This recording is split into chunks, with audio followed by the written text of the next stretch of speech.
Radio Victoria, ojo con eso, televisión, en esta nuestra alianza hemisférica con Benamérica y la Escuela de Gobernanza Benjamin Franklin, vamos a conversar de inmediato, como todas las semanas, con Paciano Padrón, presidente de Benamérica justamente, y su invitado de hoy, el doctor Virgilio Castillo, desde la Universidad de los Andes. Por supuesto que Paciano pues le corresponderá indicarnos de alguna manera brevemente de quién se trata. El doctor Virgilio Castillo pues digamos, su pedigrí. Entonces, Gracias, José Antonio. Gracias. Me alegra estar contigo hoy y que tengamos de invitado al doctor Virgilio Castillo. El doctor Virgilio Castillo de la Universidad de los Andes, allá en la ciudad de Mérida, es un gran luchador social, es un hombre que está metido junto con la Sociedad Civil Activa Mérida en la lucha intergremial que en estos días, en este año 2023, ha cumplido un escenario, digamos, bien importante. Me gustaría, José Antonio, si te parece que le escucháramos primero a Virgilio Castillo hablar de las cosas que están sucediendo, de la gente nuevamente en la calle, que parecía que durante un tiempo habíamos dejado las calles vacías. ¿Por qué salen ahora? ¿Por qué el entusiasmo? ¿Por qué qué se busca en definitiva? Bienvenido, doctor Virgilio Castillo. Hola, Paciano. Buenas tardes. Muchas gracias por el espacio en el programa. Saludos a todas las personas que nos siguen a través de los distintos medios de comunicación. Ciertamente, la comunidad nacional e internacional ha visto cómo en las últimas semanas se ha despertado nuevamente en el país, en Venezuela, un conjunto de actividades de protesta cívica a lo largo y ancho de la nación, desencadenadas en gran medida por la penosa situación salarial que afecta a los empleados públicos del país. Eso ha traído como consecuencia que desde la primera semana del mes de enero, comenzandito el año, se comenzó a activar en cada una de las regiones del país, los gremios, los sindicatos, los trabajadores en general, para protestar por sus derechos laborales. Es importante poner en contexto a quienes nos observan y nos escuchan qué es lo que está ocurriendo en torno a la situación salarial en Venezuela. Desde hace mucho tiempo se ha venido depauperando progresivamente el poder adquisitivo de los salarios en el país, a tal punto que en los actuales momentos un trabajador público, y voy a poner, y me disculpan, el ejemplo de nosotros, los profesores universitarios, bueno, estamos ganando en promedio $10 quincenales. Eso es aproximadamente, pues, al mes unos 21 dólares. En total, eso es lo que gana en promedio un profesor en una universidad nacional. Imagínense ustedes cuánto ganan los trabajadores administrativos, cuánto ganan los obreros, cuánto ganan los maestros de las escuelas, pues muchísimo menos que eso. Estamos hablando de salarios totalmente insignificantes. Y cuando uno comenta esto a nivel internacional, la gente no lo cree, porque es que esto no ocurre en ninguna parte del mundo, que un trabajador del sector público gana $10 todas las quincenas, porque un salario de esa magnitud no tiene ningún tipo de poder adquisitivo. Bueno, eso es lo que está ocurriendo en gran medida en Venezuela. Y adicionalmente al tema de los salarios, se ha venido destruyendo paulatinamente algunos elementos compensatorios que tienen los trabajadores en todo el mundo, como lo es la situación de la seguridad social.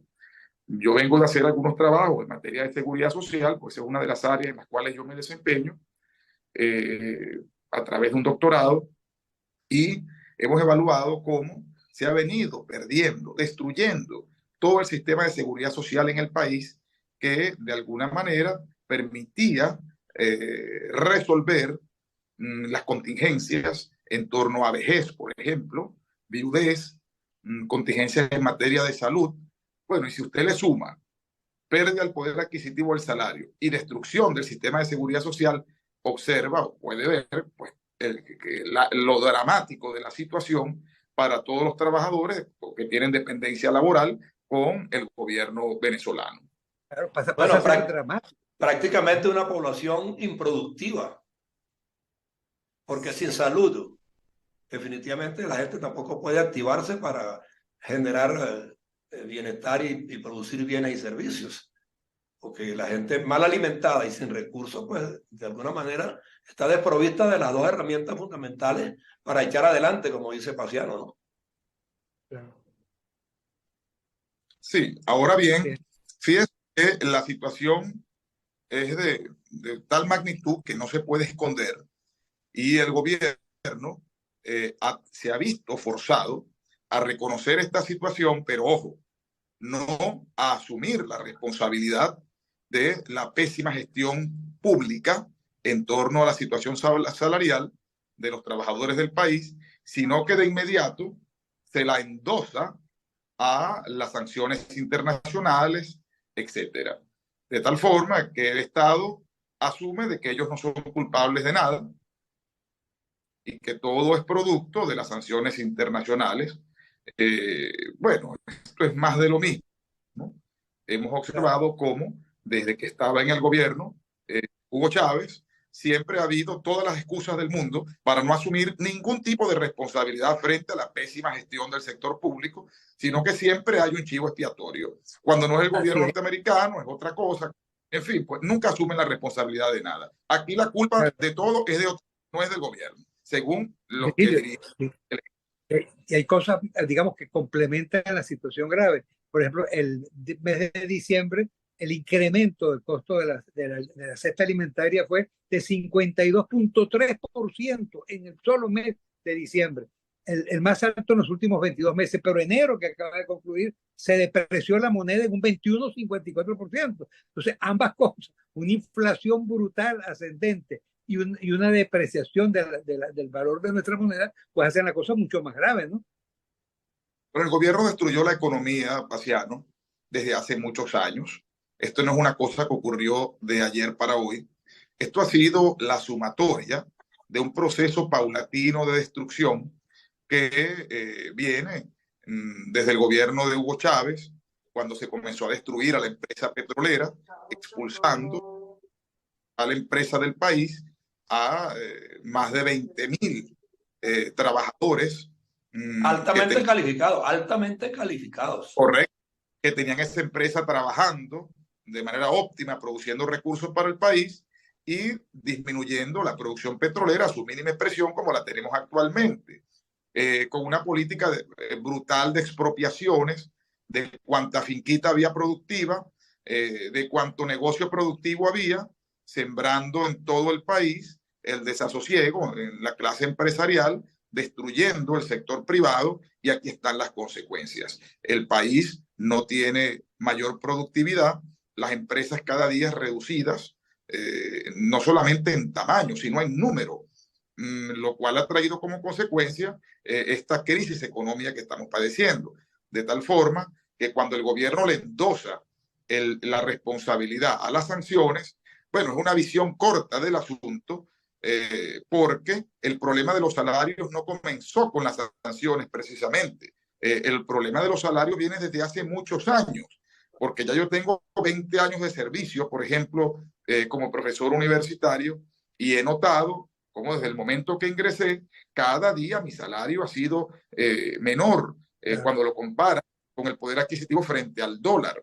De tal forma que la destrucción del salario ha sido un proceso, ha venido paulatinamente ocurriendo, no ha sido un hecho puntual debido a las sanciones. Entonces, por eso es que hablamos que la situación económica nacional, esta destrucción que existe de la economía, no es un proceso puntual, responsabilidad de las sanciones, es una excusa más que el gobierno ha tenido para seguir de alguna manera justificando su incapacidad frente a la gestión pública. Ahora sí, fíjate, gracias William, eso Virgilio, creo que clarifica bien la situación. Para José Antonio, yo lo vemos desde afuera, él desde México, yo desde acá de la costa este de los Estados Unidos, y vemos cómo en Mérida pareciera haber una situación mucho más coordinada, más gente en la calle, más movimiento social que en otros sectores de Venezuela. Dinos si esta apreciación es cierta. Y otra pregunta vinculada a esta, ¿por qué en este año, por qué a partir de enero, del 9 de enero, primer día de actividad laboral, arranca precisamente, digamos, esta efervescencia de calle? Y yo lo ubicaría y te pediría que me lo aclarara, Virgilio.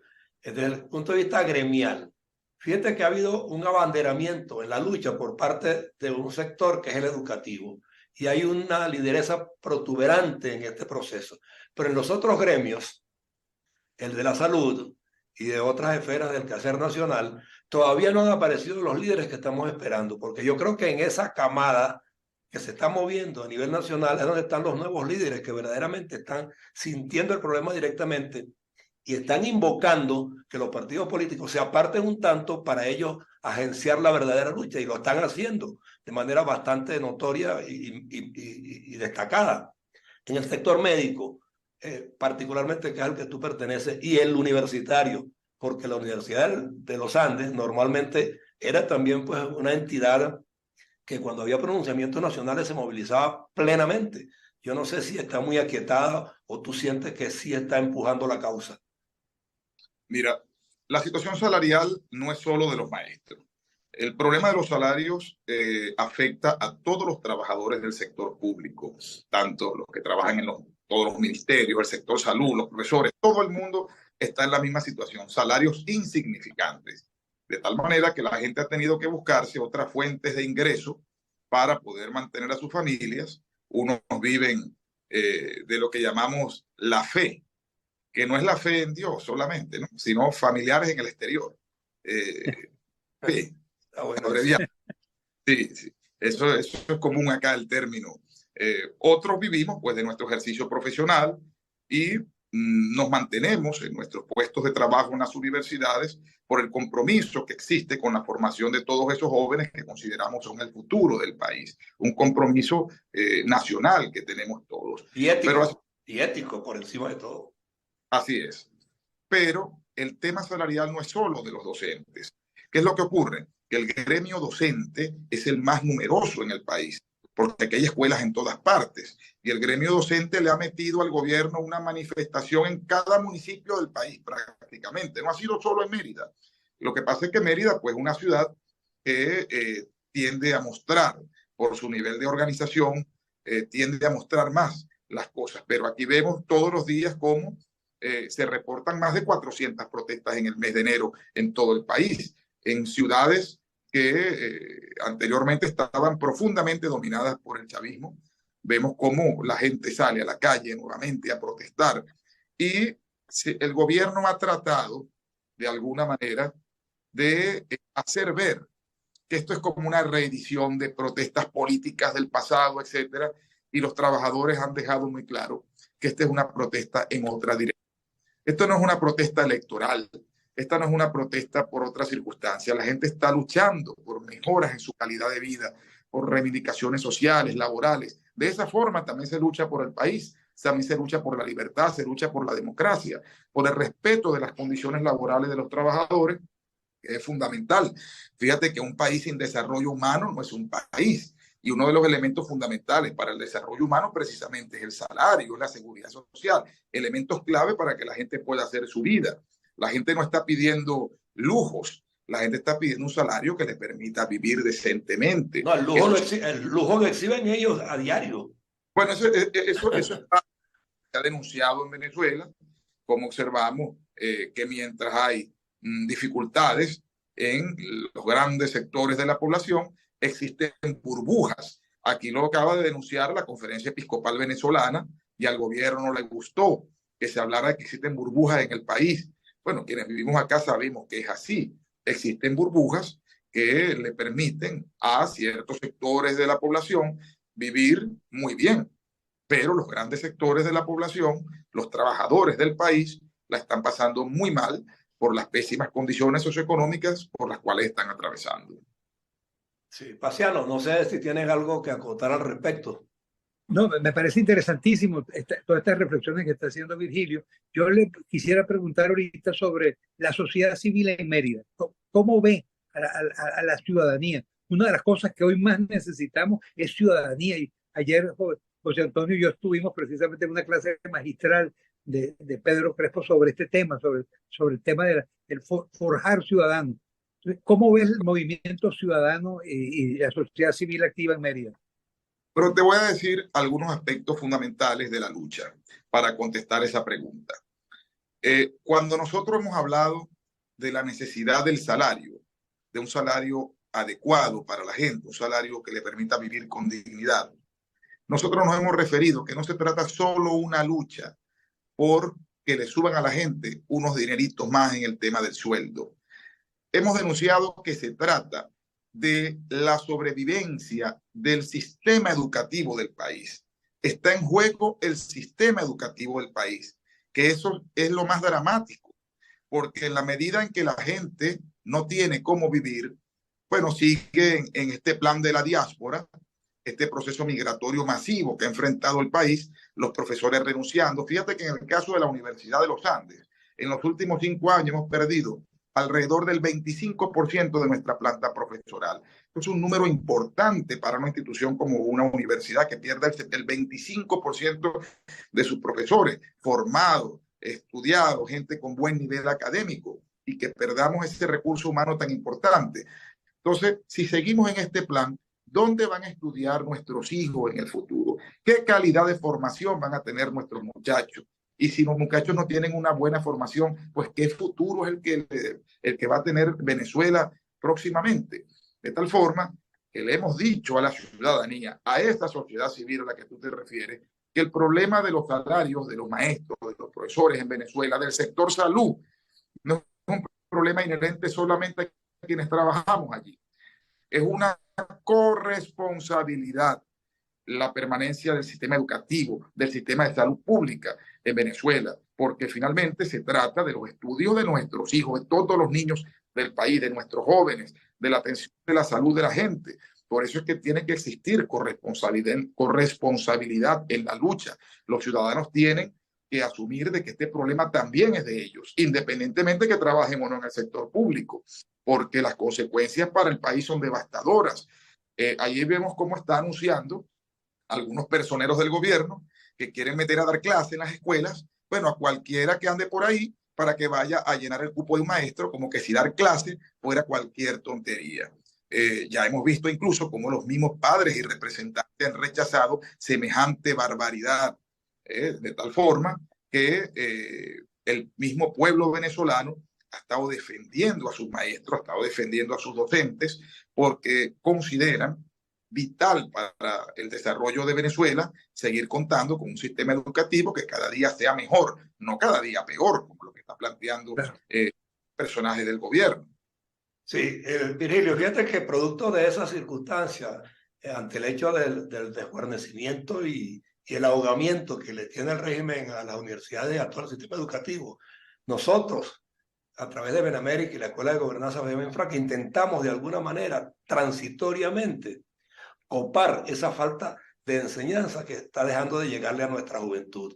Y se está fomentando acá la creación de un centro de formación ciudadana y de gobernanza para que en el interín y mientras se restituyen las instituciones algún día y cambiamos de sistema, por lo menos los jóvenes no se desvinculen de lo que es el proceso formativo y reciban algunas cátedras, algunas enseñanzas, algunos talleres a través de nuestras plataformas en esta alianza que estamos configurando. Ayer, casualmente, Paciano nos puede indicar, se creó el Centro de Formación Ciudadana de Benamérica, que ya va a estar en alianza también con la Escuela de Gobernanza Benjamín Franklin, con una institución universitaria de Perú y otras que estamos alentando, la Universidad del Zulia, y yo aspiro también que entonces, por intermedio tuyo, Virgilio Castillo, la Universidad de los Andes también suma un voluntariado para que se incorpore a estas redes nuestras, que va a estar abierta, que no tiene las limitaciones que tiene la universidad física en nuestro país, justamente producto de ese ahogamiento en que el gobierno los tiene, pero que la cátedra no deje de llegar a donde tiene que llegar,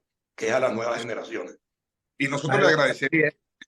Este tipo de iniciativas son importantes.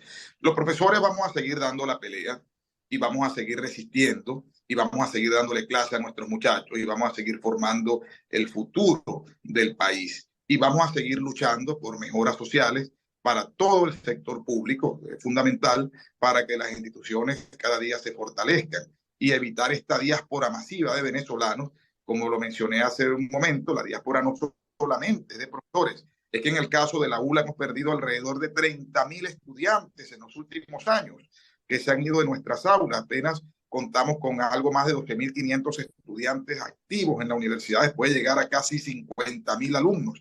Llegó a tener la Universidad de los Andes en un momento. Bueno, ahí están las consecuencias de la destrucción del poder adquisitivo, del salario, de la diáspora, de la imposibilidad que existe de desarrollar el hecho académico en muchos escenarios. Por eso es que tenemos que seguir luchando, porque se trata del sistema educativo, que es fundamental para el desarrollo de una nación. Sí, Gracias. acá, Paciano. Sí, no, quería darle las gracias a Virgilio por acompañarnos, por estas reflexiones finales que son terribles. 12.000 estudiantes donde había 50.000 solo en la Universidad de los Andes. Y por supuesto los profesionales hacia afuera. Ya son 8 millones de venezolanos que estamos fuera del país. O sea, qué manera de desangrar, de quitarle la vida a un país. Y quizás esto de los peores daños, que por supuesto van más allá de la devaluación de la moneda o del pérdida del valor adquisitivo de nuestro Bolívar. Vale, gracias Virgilio, muy profundamente agradecido y gracias José Antonio. Igualmente a ti, Paciano. Y bueno, Virgilio, ya te reitero, pues antes de cerrar, que estas plataformas de Radio Victoria o con eso televisión en alianza con Benamérica y con la Escuela de Gobernanza Benjamin Franklin están a disposición del cuerpo docente de la Universidad de los Andes para que también se sumen con nosotros para reforzar esos requerimientos formativos que nuestra juventud dispersa hoy por el mundo está necesitando, y que estoy leyendo allí, antes de comenzar a hablar con ustedes, que se anuncie por allí una nueva diáspora. La gente está tan desencantada y siente que hay un dejamiento de parte de muchos sectores del país que pudiera dar lugar a que esto continúe si no nos ponemos mosca, como dicen en criollo. Porque se habla de una nueva diáspora y ojalá que la evitemos a tiempo.